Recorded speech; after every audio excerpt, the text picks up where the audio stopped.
Kuasa hukum Ametro Pandiangan, keponakan Raja Bonaran Situmeang, Joko Pranata Situmeang SH.MH dan Yuli Indra Situmeang SH, mendatangi Propam Mabes Polri pada Jumat 9 September 2022 pada pukul 1 siang.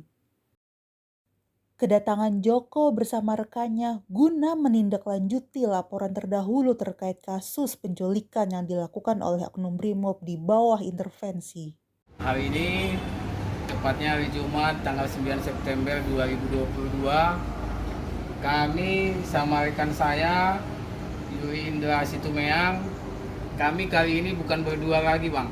Kita sudah didampingi para adik-adik kita, mahasiswa-mahasiswa, semua adalah putra daerah dari Kabupaten Tapanuli Tengah. Mereka peduli dengan tanah kelahirannya, dengan kampungnya, di mana perkara ini kita laporkan 3 tahun yang lalu.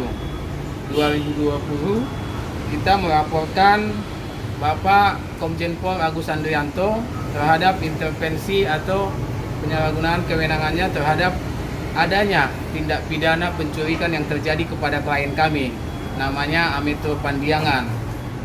Sejak 2020 kami laporkan hingga hari ini belum ada tindak lanjut. Kami sempat pesimis. Karena beliau ini saat ini sudah menjadi Kabar Eskrim, mungkin sudah semakin kuat menurut pendapat kami. Begitu juga pendapat masyarakat Kabupaten Tapanuli Tengah.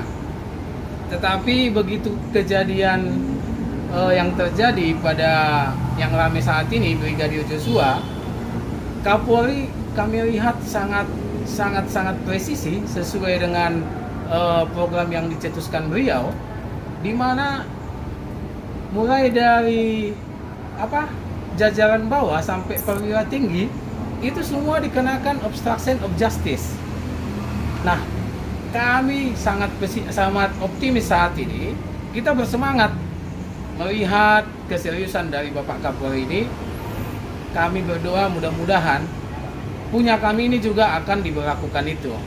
Karena menurut kami pada tindak pidana penculikan yang kami laporkan itu di Polres Tapteng, yang saat ini sudah ditangani oleh Polda Sumut di Subdit 3 Unit 2, hingga hari ini belum ada berjalan, bahkan rekonstruksi pun tidak ada dilaksanakan sampai hari ini. Nah, kami menduga bahwa di dalam ini ada terjadi obstruction of justice yang melibatkan perwira tinggi juga. Karena sepengetahuan kami pada saat itu, Dirtipidum sekarang itu Pak Andirian itu dulu Dirkrimum di Polda Sumut. Dan ini pun juga pernah kami laporkan di KPK tentang gratifikasi. Beliau itu ada juga di dalam manifest penumpang itu, hadir sama-sama di pesta adik ipar Bupati Tapteng itu. Nah, itu yang kami harapkan, mudah-mudahan laporan kami itu ditindaklanjuti. Ada yang ditambahin? Betul. Sekedar menambahkan dari apa yang disampaikan oleh rekan saya tadi, kami sudah memasukkan surat.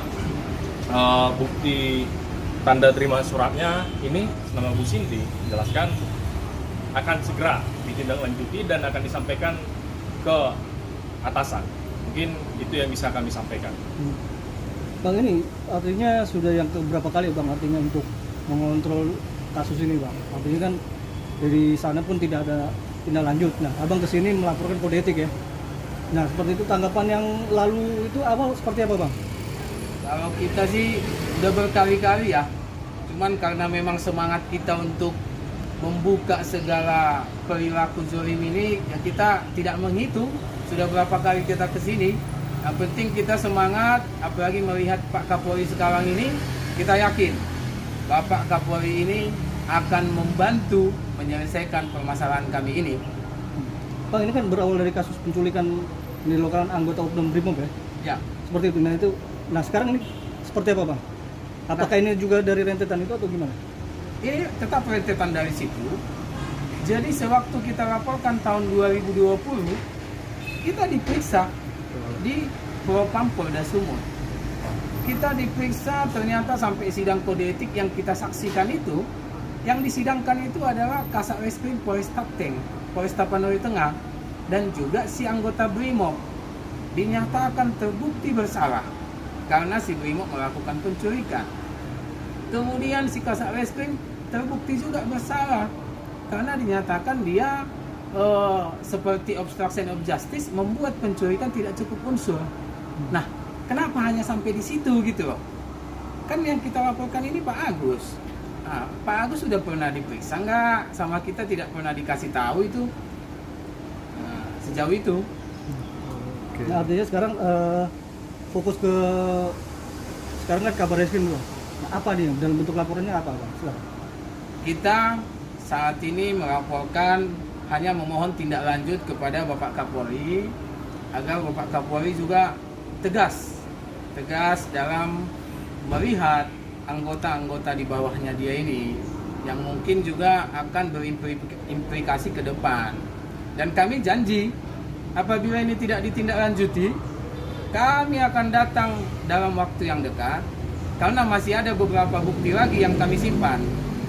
Kami akan keluarkan itu jika kami dalam waktu yang dekat diperiksa. Tapi kalau tidak diperiksa, kami akan buka ke publik. Begitu juga sama adik-adik mahasiswa juga akan tetap menyuarakan ini. Bang, tadi artinya apa yang dibawa untuk dalam bentuk laporan tadi Bang? Kalau dalam bentuk laporan ini masih tetap dokumen-dokumen bukti yang lalu, termasuk video waktu Polri LDP di Komisi 3. Di mana di video itu Pak Masinton Pasaribu mengatakan kepada Kapolri, kenapa Pak Agus Andrianto mensubordinatkan kepolisian itu jadi kaki tangan bupati. Siapa bupati itu? Kalau dia kriminal, tindak. Nah, hingga hari ini itu pun tidak diindahkan sama Propam. Tidak ada sampai hari ini penindakan terhadap Pak Agus yang kami ketahui. Oke Bang, oke. Langkah terakhir Bang, langkah selanjutnya apa nih Bang? Setelah ini tidak ditanggapi lagi, apa yang akan dilakukan?